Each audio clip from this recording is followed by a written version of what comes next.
Aquí comienza El Último Coto, con José Luis Gómez, el viejo cazador.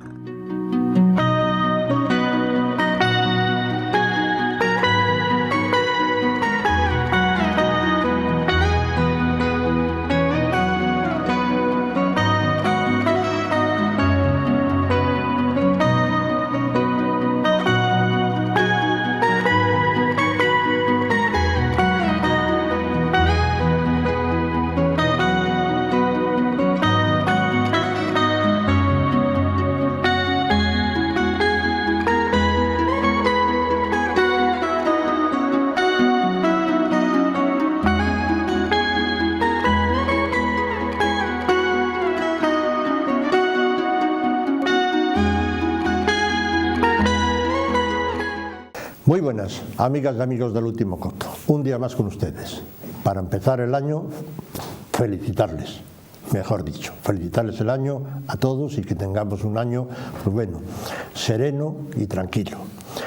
Hoy, se lo dije en el programa anterior, vamos a hablar de rapaces, vamos a hablar de cetrería, vamos a hablar de un libro reciente de las rapaces de Cantabria que ha sido publicado, pues como digo, recientemente. Hoy está con nosotros un buen cetrero y el autor también del libro, uno de los posiblemente de los que más saben de rapaces aquí en Cantabria, sin duda yo creo, ¿no? Y también a nivel nacional posiblemente esté ahí entre los de primera fila. Pase ya a presentarle a estos compañeros. Abel, muy buenas. Muy buenas, José Luis. Gracias por haber venido. Feliz año nuevo también, como se dice siempre. Y veo que nos has traído aquí un par de ¿qué son estos pájaros? Pues bueno, feliz año a todos, ante todo. Y lo que vemos aquí, lo que tenemos aquí a nuestra derecha es un halcón lanario, ¿vale? Y aquí tenemos un híbrido de praderas por peregrino. Muy, ¿cómo has dicho que se llama Abel? Este le llamo Carolo. No, la raza de... La raza es un halcón lanario. Nunca había oído yo ese nombre de ese halcón. ¿Sí? Sí. ¿Es también de aquí? No es de aquí. No es de aquí. No. Y el otro es un híbrido de praderas por peregrino. El peregrino sí es un cruce, ¿sabes? Es de aquí. Sí. Y el praderas es de la zona de América, de México, por ahí, ¿sabes? Muy bien, pues hablaremos un poquitín más tarde. También nos encuentra con nosotros Chuchi, Jesús Gómez, pero para los que le conocemos ya hace muchos años, Chuchi, que le voy a enseñar que es el libro mira, a ver si no le coge desde aquí bien Alfonso, puede ver el libro que se llama La vida secreta de las rapaces en Cantabria. Chuchi, muy buenas y también feliz año a ti. Hola, buenas tardes y feliz año a todos. Oyes que veo que has hecho aquí, he estado mirando el libro un libro espléndido, un libro muy bonito, bueno, pues que es lo tuyo, ¿no? Como bien dicho, será seguramente uno de los que más sabe de rapaces, tanto diurnas como nocturnas aquí en Cantabria. Pero antes que nada yo me echo del libro quiero que me le dediques. Eso es lo primero. Aquí te dejo el bolígrafo. Ya que nos hemos podido hacer del amigo Abel, a través de Abel del libro, pues ahí le tenemos. Bueno, y a mí también me le tiene que firmar. También, ¿verdad? No se me olvidó escribir, ante todo. Bueno. Con tranquilidad.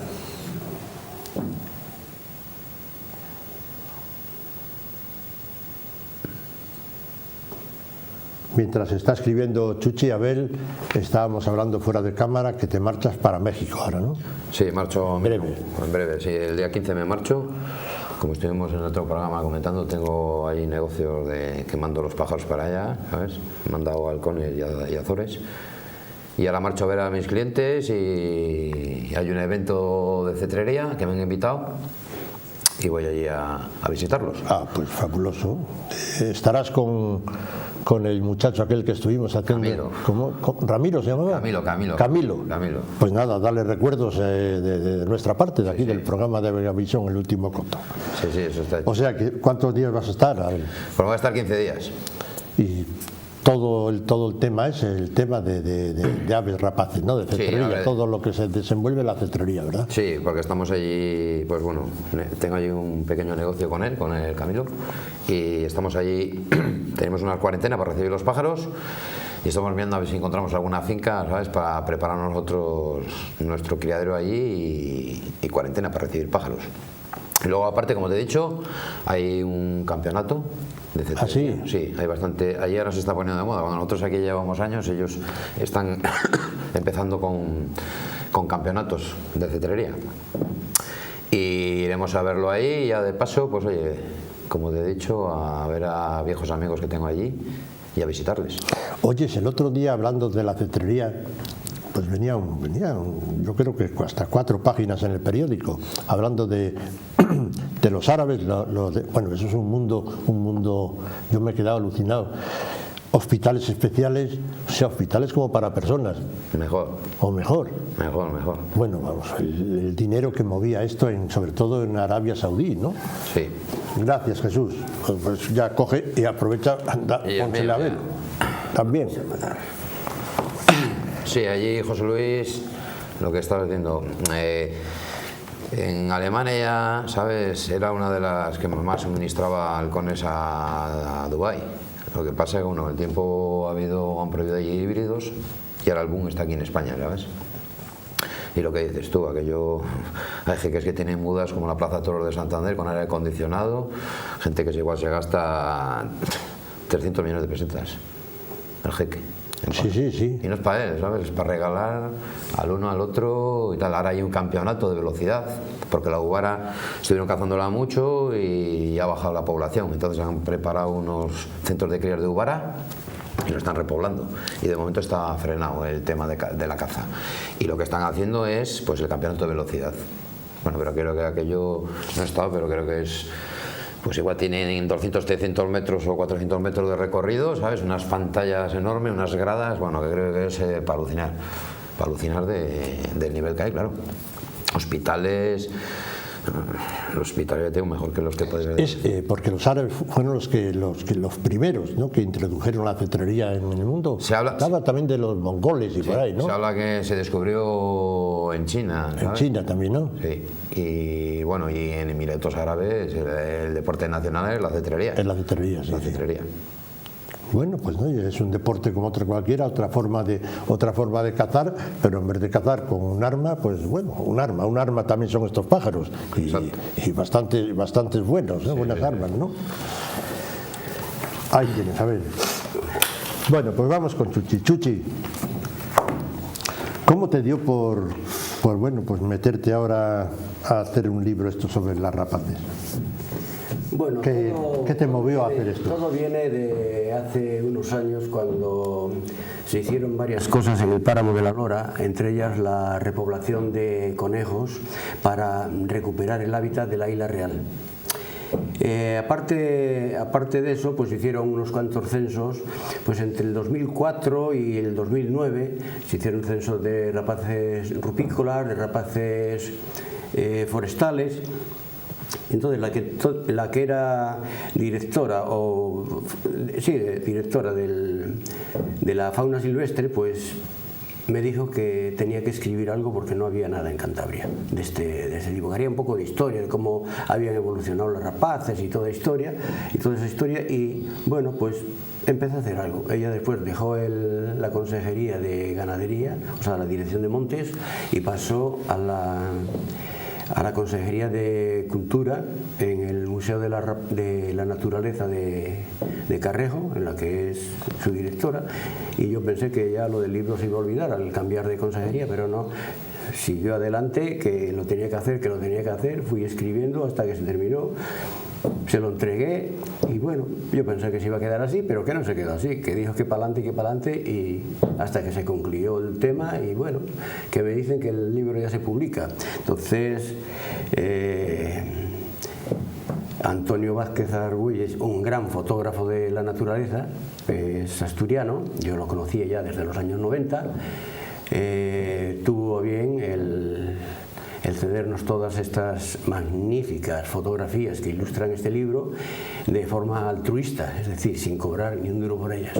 Yo tampoco cobro nada por el texto, con lo cual la consejería solamente le ha quedado el editar el libro. Por lo tanto, este libro es gratuito, va mayoritariamente a los colegios de Cantabria y el resto, mientras haya solicitudes de él, pues se irán editando más para todas aquellas personas de Cantabria, incluso de fuera de Cantabria, creo yo, que estén interesadas en este libro. Tú empezaste, Chuchi, también, has sido un gran cetrero, como todos conocemos. Yo te he conocido, he estado en tu casa, te he estado grabando el Águila Real, te he estado grabando Los Peregrinos y todo esto. ¿A raíz de cuándo y por qué te dio a ti por meterte? Porque la cetrería ya no tienes rapaces en casa, ¿no? Las últimas se las dejé a unos amigos. Yo empecé con esto, te voy a decir, yo no sé. Tú eras un cazador de perro y escopeta también, te he conocido yo. Bueno, sí, eso fue 4 días, como se suele decir. Lo mío era, y te voy a explicar el porqué. Yo yendo a la escuela, pues tendría 8 años, y entonces en un libro que apareció por la escuela, hablaba de muchos animales, tanto españoles como europeos como africanos. Y entre ellos hablaba, entre las rapaces, del águila, el milano, tal, y el halcón. Y una de las cosas que recuerdo que decía, el halcón no le denominaban peregrino, simplemente halcón. Y decían así. El halcón antiguamente se lo domesticaba adiestrándolo para la caza. Palabras literales que transcribo después de 68 años. Y bueno, pues me quedé con la copla porque yo era un enamorado de las rapaces yo creo que desde la cuna, desde que me decía en casa, duérmete que vamos a espantar el milano, que venía a los pollos, se decía. Bueno, pues yo me quedé con la copla esa de que el halcón era cazador y que se le domesticaba adiestrándolo para la caza, y eso nunca lo olvidé. Luego en 1956 yo era muy aficionado al cine. Y bueno, pues en una de las películas que fui a ver, el famoso noticiario español que aparecía en el cine, pues no aparecía el señor del bigotillo y tal, y el otro, sino que apareció un señor con unos halcones y unos azores, y creo que un águila perdicera, para enseñarnos lo que era la caza con las aves de presa. Yo no puedo saber exactamente quién era, pero deduzco que era, por la época, Félix Rodríguez de la Fuente. Bueno, pues aquello fue la puntilla que me dieron. Y ya no pude olvidar jamás esto. En 1973, yo siempre tuve alguna rapaz en casa. Un ratonero, un cernícalo, tal. Pero en 1973, estando en los bosques de Saja, pues me encontré, mejor dicho, oí un piído que nunca antes había oído. Me era parecido al del ratonero, pero mucho más agudo. Eran 3 piídos y un inciso. Bueno, pues allí estuve un rato, y en esto que ya veo volar un pollo. Ya era a mediados de julio, ya los pollos andaban volanderos. Digo, uy, lo que me faltaba para rematar el clavo. Azores en este bosque. Encontré el nido era gigantesco. No le medí porque no tenía con qué, porque subí al árbol a sabiendas que allí no había nada, subí a verle y superaba el 1,5 metros de diámetro. Estaba sobre 2 gruesas ramas y yo decía, aquí puede pasar la luna de miel una pareja de novios de recién casados, porque podían tumbarse a lo largo perfectamente. Y yo me quedé con aquel nido como una joya. Pero ¿qué pasó? Que aquel nido, aquel árbol tenía una marca, una pintura roja. Y temí lo peor. Que le iba a talar, claro. Al año siguiente volví y el árbol ya no existía. Y por supuesto el nido tampoco. Yo me llevé un gran disgusto, como no puede ser de otra manera. Pero los azores seguían allí y criaron en otro nido nuevo que hicieron muchísimo más pequeño, poco más que ese cesto, y sacaron 2 pollos. Y con aquellos empecé yo. Y bueno, pues empecé a funcionar. Poco después salió una ley, un decreto ley, en el que todo el que tuviera aves rapaces ilegales, que las tenía que declarar para legalizarlas a su favor, y así lo hice. Y fueron los primeros azores que yo tuve. Bueno, con aquellos hice algo. No todo lo que yo quisiera, porque yo era un novato, pero bueno, leyendo y tal, pues hice algo. No te enseñó nadie, Chuchi, o sea... No. Yo creo que fue... autodidacta tú mismo. Sí, vamos, me enseñaron el libro de Félix Rodríguez de la Fuente que yo ya había adquirido, titulado El arte de cetrería, y con aquello empecé. Yo creo que fui el primer cetrero de Cantabria. Poco después conocí a otros dos señores.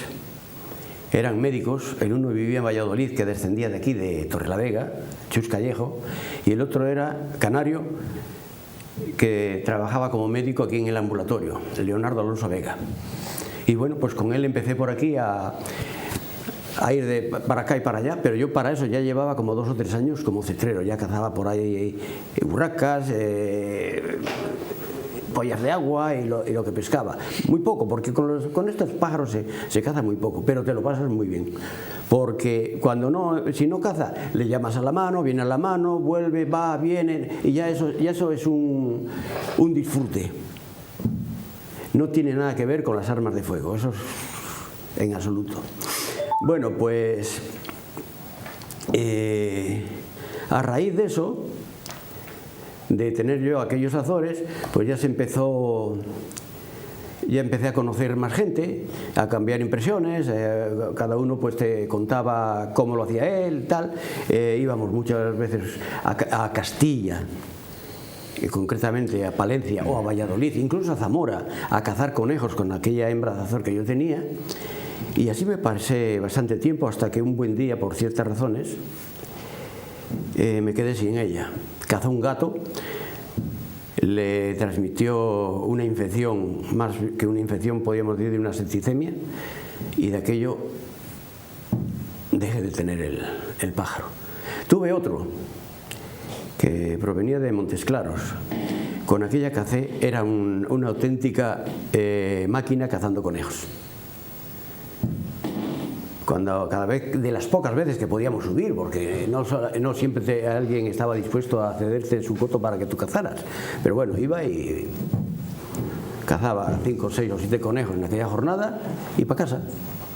Pero si eso lo hacías 3 o 4 veces al año, quedabas más que satisfecho.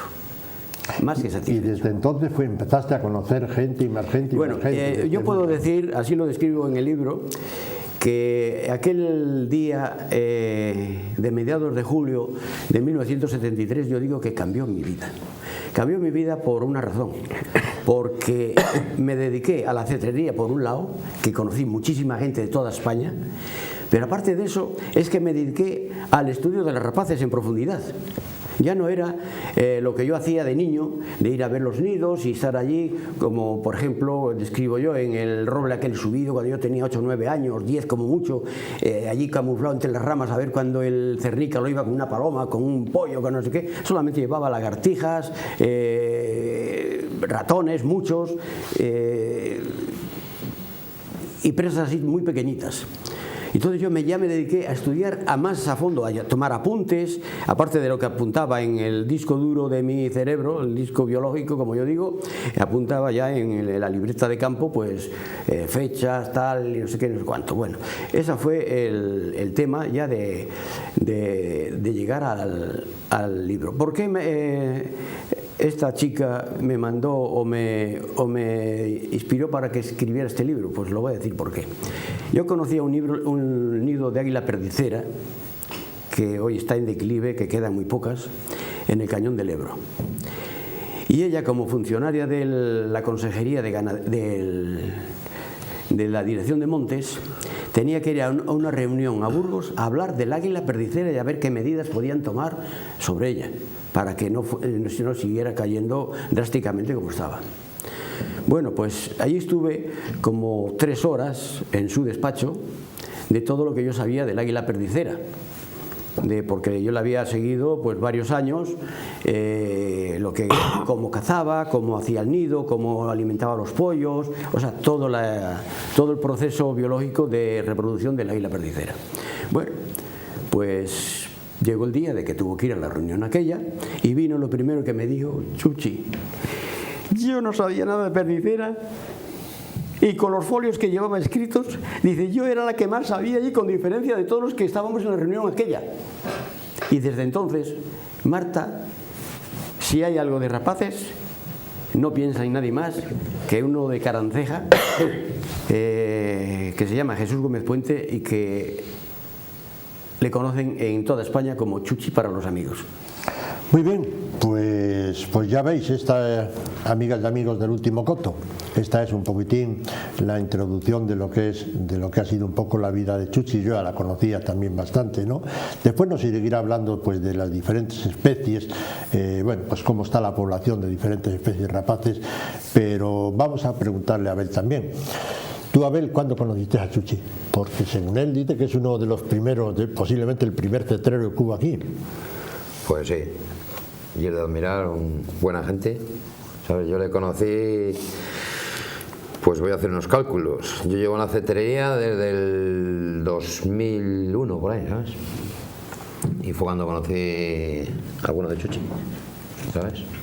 Y como te he dicho, buena gente, buen sabedor de la naturaleza.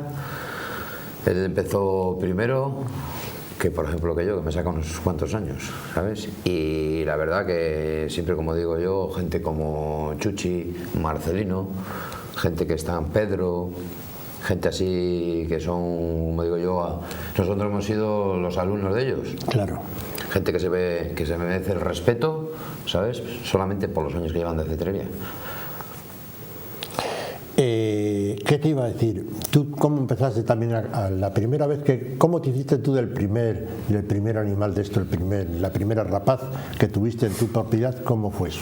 La primera rapaz que tuve yo fue a través de la asociación. Cuando ya entré en la asociación, ¿vale? Tuvimos que hacer unos exámenes teóricos y prácticos, y una vez que aprobé nos concedieron un cernícalo, que empecé con un cernícalo, ¿vale?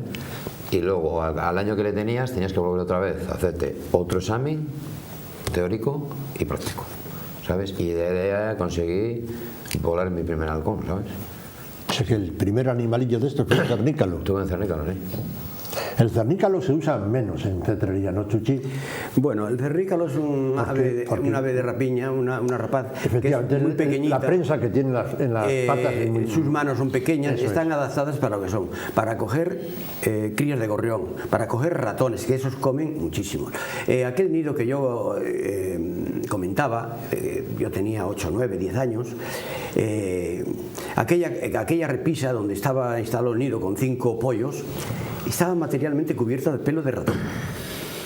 Y lo que tengo que decir también es que por aquel entonces todavía se pagaba las juntas de extinción de limañas, dependientes de los ayuntamientos, pagaban por matarlos. Yo me decía, pero bueno, ¿cómo es posible que esto pueda ocurrir? Pero si es que esto no trae más que ratones, lagartijas. Las lagartijas al fin y al cabo no hacen ningún daño, pero los ratones cuando son muy numerosos, pues ¿qué quieres que te diga? Hay que reducir su número. No es exterminarlos, tampoco es eso, pero por lo menos reducir su número. Los ratones, ya sabes cómo se reproducen, a pasos agigantados. Y bueno, pues recordemos aquellos años que vinieron con la invasión de la famosa ratilla campesina, que invadía, ibas andando por las tierras y te hundías. Y que bueno, pues yo mismo lo he visto este año. Yo, aparte de otras cosas, hoy me dedico un poco a la horticultura, a sembrar patatas, no sé qué, no sé cuánto, y cuando fui a sacarlas, pues igual el 20% de ellas estaban comidas de la rata campesina. Es muy dañina para los intereses del hombre, y que se reproduce como roedores que son, pues puede tener a lo mejor 8 o 10 camadas al año de 6 o 8 descendientes cada parto, y con lo cual sí, no, si la dejas, somos muy entonces abundantes. ahí sí que hago yo hincapié de que tanto los cernícalos, los ratoneros, como su nombre indica, yo he grabado los ratoneros, y aparte de alguna culebra de collar, solamente llevan ratones, o prácticamente ratones. ¿Cuántos necesita un ratonero para vivir junto con sus pollos al año? Pues el cálculo que yo les he hecho es entre 5 y 10.000 ratones al año. Fíjate. Y bueno, pues, ¿qué quieres que te diga? Tenemos una población muy importante de ratoneros en Cantabria. Una vez, en una charla que estábamos dando, había un biólogo que decía que igual teníamos 500 parejas. Y me dijo así, dice, ya sé que Chuchi no está de acuerdo. Y digo, pues no lo estoy. Y digo, yo estaría de acuerdo contigo si le agregas a esa cifra un 0. Digo, igual me quedo corto, pero de ahí me voy a quedar que yo el mínimo que pongo para Cantabria de ratoneros hasta el día de hoy es de 3.000 parejas nidificantes. Y no me equivoco, con toda seguridad que no me equivoco. Por los muestreos que tengo hechos por ahí, es más bien para subir esa cifra, no para bajarla. No, la verdad es que, vamos, todo el que nos gusta un poquitín el campo y conocemos un poquitín el mundo animal y el mundo de las rapaces, sabemos que la población de ratonero es seguramente, posiblemente, más de la que debiera.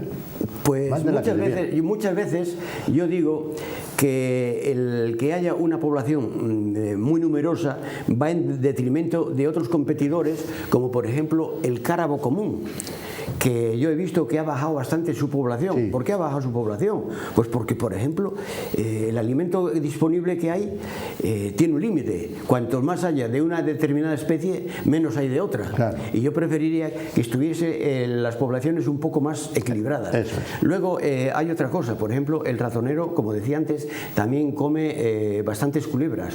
Y eso va en detrimento, por ejemplo, del águila culebrera, que es una rapaz que ha desaparecido prácticamente de la mitad norte de Cantabria.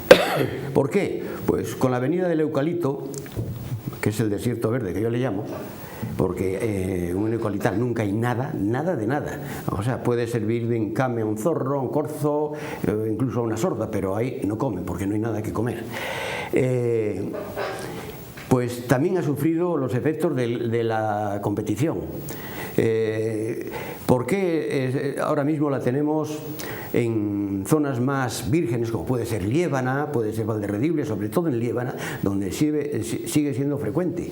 Pues porque aquello se ha modificado muy poco el paisaje. Era robledal, era hayedo, era encinar y sigue siendo igual. Y bueno, pues yo siempre he optado por que haya un equilibrio, ni demasiado abundante ni demasiado escaso, para la buena marcha de todo. Aparte de eso, me supongo que lo sabréis también, todos estos animales tienen también ahora un gran competidor que, vamos, yo sí le conocía, pero no tanta la gente se había dado cuenta como puede ser la cigüeña.